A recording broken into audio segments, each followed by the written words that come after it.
Welcome back into Scoop City. Joining us now, Bills wide receiver Khalil Shakir, who's been an absolute stud this season for the Buffalo Bills. And we got to tell you, we were hard on you guys this summer. We're like, what is this offense going to be? Josh Allen is in so much trouble. Who are these guys? Voila, it's you. So what do you think has been going well for this offense for you guys to really change the narrative that it's not just Josh Allen, it's all you guys?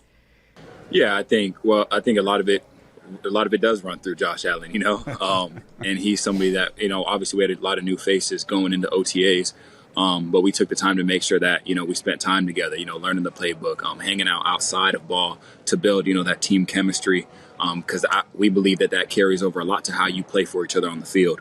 So we put an emphasis on that type of stuff, and to get to that point now, we're still doing those things, still hanging out, still getting to work before, during, after practice, all the extra reps we can get. But I think it's just the how serious we took getting to know each and everybody that was new on the team. As like I said, there was a lot of new faces that pays off now with I think you guys see it, we're having fun out there. It's been everybody's smiling, everybody's having a great time, and everybody's really gotten to know each other. And when you care about your brother to your right and your left, off the field, it makes you want to play that much harder for them on the field. So when you guys fired Ken Dorsey last year and went to Joe Brady calling plays, I saw a completely different shift in your identity on offense. Last year it was running the football, and this year it's continually to run the football. You guys are running it the 10th most out of all the teams, but Josh Allen yet is having this insane year. Talk to me a little bit about the relationship between Joe Brady and you guys and Josh Allen, and how that sort of has literally 180'd from Ken Dorsey. Yeah, I love Dorsey. It's the nature of this business, right?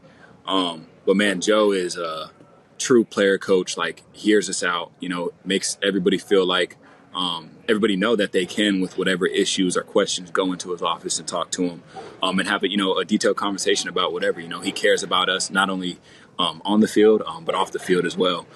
So I think, when you have a coach and a staff that really cares for players and their families and all that stuff off the field, like I said, it's kind of the same thing with, us getting to know each other and our team chemistry. It makes you want to play that much harder for that guy, So I think he put an emphasis on getting to know everybody. And I feel that's why there's kind of a shift in just how we played for each other and for him. So yeah, I believe it has a lot to do with just all of us connecting so well. He had this, Joe Brady had this theme, this idea of everybody eats. And we all know what that means. That means everyone's going to get a hand on the ball. Everyone's going to be part of this offense. Yeah. I didn't know that would mean not only is everyone going to be able to touch the ball, but they're going to have a choice. We saw you mic'd up last week, and we saw Josh basically give you the option. Yeah. You want to run this thing? You want to catch this thing? What does that tell you about where you guys are at, that you're going through options? I think it's just trust. It's just, again, a lot of work that was put in from the start till now to get to that point. Obviously going out there and executing every single play, being in the right spot at the right time, leading up into that moment, all those little things, the details within a play, the routes, your yardage in the route, just doing that over time and building that trust. That specific play, we went back and forth on pitch, handoff, and okay, is there any pros? What's the pros to handing it off, and what can the cons be for pitching it? It's such a tight area back there to where balls in the air, you got to grab it and go. And obviously reading the kick out block. But at the end of the day, he asked me, and my preference was, of course, I'd want a receiving touchdown. No doubt. Over Come the on, dog. Yeah. So it worked out. It was great. But like I said, I think it's just a lot of trust. Look, I've played for 14 years in this league as quarterback and been a part of different locker rooms, been with Hall of Fame quarterbacks. And sometimes it's crazy to think about how you start the year, because you were the only receiver coming back this year that had caught a pass from Josh Allen. And sometimes as offenses, it takes 3, 4, 5, 6, 7 weeks to get going. When did you realize that, hey, this can be a really special group? And what was the turning point in the offense from hey, we got to get some game reps together, to now we've back-to-back weeks of 40 and Josh Allen's a clear MVP front runner? Yeah, I think we knew how special, the group could be just starting in the off season. I know we went to we all got together during the off season and went through down in Nashville, and you know, everybody was there, everybody showed up, and I mean, everybody just showing up, that right there means a lot as well. You know, during off season time where, you know, guys spend time with their families and all that type of stuff, to show up to that, that means a lot. That's a step in the right direction. So, you know, everybody showed up to that, and just how well we connected when we started to prepare, and how fast like we were connecting as well. Like everything just kind of gelled together pretty smooth, you know. So and that kind of carried on into training camp, and everybody got a whole bunch of reps at every other different thing just to find out, like, hey, what are they good at? What is he good at? You know, and the different things like that. And no one took it to heart where it was like, well, why is he getting more reps than me right now? Like, all of us were like, no, we need to make sure that everybody gets, you know, the reps with Josh, and so that come season, you know, we're still not trying to figure it out. So I feel like the rotation as well during the OTAs in the training camp, like that played a huge role in that as well. And then once, you know, the season started, in my eyes, Josh has always been the best player in the league. Like, when you got somebody like 17, man, he's different, and he has the ability to make something happen on every given play. Even if there is a mistake or something happens, like, he's gonna make it work, you know. So when you have a quarterback like that, and guys noticing that he was like that, like all the new guys coming in, it made them want to play even harder and you know, make that connection even faster as well. So it all kind of worked out that way. Khalil, you guys obviously have played a lot of really good teams this year, and I know I'm probably not privy or cool enough to ever be like on a group chat of yours with some of your teammates or even some of your friends in the NFL. But you're supposed to say, actually, Di, you can join, but that's okay. No, we'll pass it. Keep it. No. For sure. Tell her she's not. You know what? No, let me in. I'm good. I'm a slip that in there. I'm a great texter. I'm hot on the voice notes lately, though. But that being said, is there a defender this year that you went up against that, like, you prepared hard for them, but then when you played against him, you're like, man, this guy is maybe even better than I thought he was, and he's like a guy that probably deserves some props. Is there anyone that you faced this year that maybe shocked you a little bit? Yeah, I mean, I've always kind of looked at it like, I mean, I prepare like I'm going against the best DB in the league every week, you know. I think that's just kind of the moment you start to maybe think, oh, maybe he's not that good, you know. They come out and bad things happen. So, but somebody that's just a dog and always been a dog is McDuffie over at KC. Yeah, I mean, that's a tough one to go against. He's really, really good. But yeah, man, I would say he definitely, at least from me, and he plays nickel outside. Like, his versatility as well is pretty crazy. So I would definitely say he's a dog for sure. Well, we've talked enough about, you know, Josh and about defenders. Talk about yourself for a little bit, because you're second in the NFL right now in yards after the catch. And what has changed for you in your game this year? Like, knowing you were going to be the leader of that receiver room, right? Obviously, Coop comes in halfway through the year, but you were the only guy coming back that caught a pass. Talk about your game and just how it's from even your rookie year to now, and how much trust Josh has gotten in you those last 3 years. Yeah, I mean, I would like to say my game is pretty simple, or at least I try to keep things simple. I always say I'm pretty boring when it comes to just like how I handle things. Like, I'm a very routine guy. Like, I'm never gonna sit here and I guess my preparation throughout the week is I'm not gonna change anything. Like, for me, it's always been the same. You know, show up. And the main thing I always tell myself too is just being present in the moment. Like, I try not to look. You know, it's Monday. I'm not trying to think about Sunday, as weird as that sounds. I'm not thinking about the game yet. You know, I'll think about the game when it's Sunday, you know. So today was our Thursday practice, and literally all I try to put my focus on is running our plays today and putting one foot in front of the other. And that's kind of the approach that I've kind of taken in the preparation as well. Like, since I've got here and building that trust with Josh, it's just been trying to be in the right spot at the right time, you know, being where my feet are at. And he wants me to run an out route here. Okay, run the out route, you know, at 10 yards, exactly how we're supposed to run it, you know. So I think it was just a lot of that, you know. It wasn't like I was trying to do anything extra to make him notice when I was a rookie or anything like that. Like, I would just put my head down and grind. And like I said, just take one step at a time.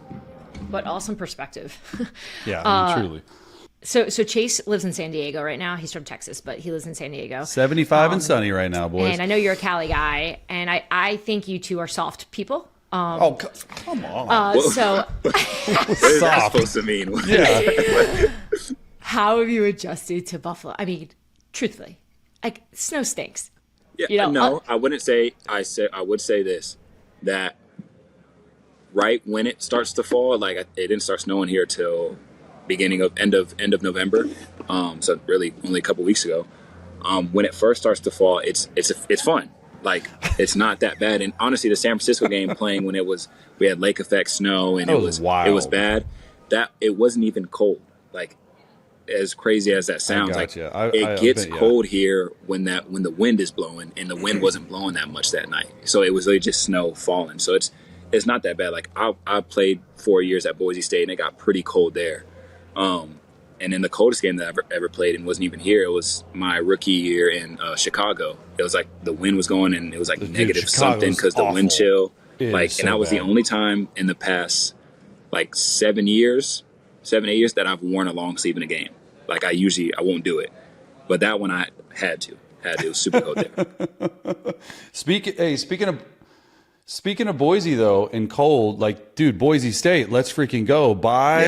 You got Ashton Genty, who I thought should have won the Heisman with he's about to break Barry's all-time record. Yeah. They play the winner of SMU Penn State December 31st. One, who would you rather see? And two, are you going to go because it's on a Tuesday? It's your off day. That is true. I didn't even think about that. Get that PJ. Again, tell Josh, fire it up. He's only thinking about Tuesdays, so Tuesdays are off. Tell so do Josh, it fire it I'll up. give you this answer. Again, I believe I live a pretty boring life, so no, I probably won't be going, even though it's on a Tuesday. I also don't like to travel too much during the season. But Boise State, I mean, insane, right? Just an insane run. Ashton, obviously, I mean, Travis Hunter earned it, but again, I do think that Ashton should have won it. I think he's 130 yards away from breaking that record. Yeah, so he's gonna break it. He's right there. Yeah, he's gonna break it for sure. SMU, Penn State, I haven't really watched much of them. Yeah. So I guess, I mean, whoever, they have the bye week, so hopefully they prepare well enough for both to kind of get a jump start on that. But they will. Their head coach is amazing, Spencer Danielson. That's my guy right there. So they'll be ready to go. You're still locked in, no distractions, but you guys did have that nice bye week, and your QB made a big commitment in life, getting down on one knee and getting engaged. Yeah. What were your thoughts about how he did it, and what's some advice here that you have for a guy that's now going to enter a whole new world, a whole new chapter in his life of marriage? Josh Allen. He's got it. He's ready to go. He showed me, I think it was that after the game that day, we all kind of hung out, went over to his crib and was just hanging out, and he kind of showed me what he was doing, how he was doing it, and I was just super excited for him, man. Like, they're amazing together. It's dope to kind of see their love and how they kind of gel together. So I'm just super excited for him. I'm just saying, I don't think she's going to be like the Taylor Swift that the word of Chiefs last year, but since Josh got engaged, 1,000 yards, 14 touchdowns, no turnovers, 0 sacks the last 3 games since their engagement. I'm just saying. Love is good. Love is good. Yeah, love is a strong drug. I'd tell you that. More of it. But before we let you go, I just think it's so cool. I didn't realize this until right before the show that you lived in Japan for 6 years, right? Yep. And so we're seeing the NFL grow and play different games in different countries, tons of international games every year. Obviously a long flight from Buffalo, but how would you feel about playing an NFL game in Japan?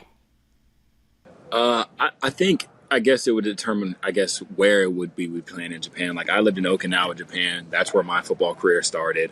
I think one of my dad's fellow Marines started the league, and I was 7 years old and honestly did not want to put on a helmet and pads, but my dad, made me go out there, and I think I cried like my whole first season because I was just scared of getting hit. But it would be dope to play there again. I've been meaning to go back there and just kind of go back to the field where I first put pads on and started playing at 7 years old, and all the different, all the fields were on different American bases. So like we go to different American bases and play on certain fields. And I just want to go back and like stand on the middle of all those fields, just kind of where it all began. But it would be dope to play there. Yeah. All right, cool. Well, Khalil, thank you so much for all your time. We know you're in the middle of the week here prepping for Sunday, so thanks for that. Good luck this postseason. Stay healthy. Enjoy every moment. Stay focused day to day. Thanks for joining Scoop City. Yeah, thank you so much. Thanks for having me. You guys are great. Hope you have a good one. See you in the group chat. Thanks for tuning into Scoop City. If you want to hear more, make sure you like and subscribe.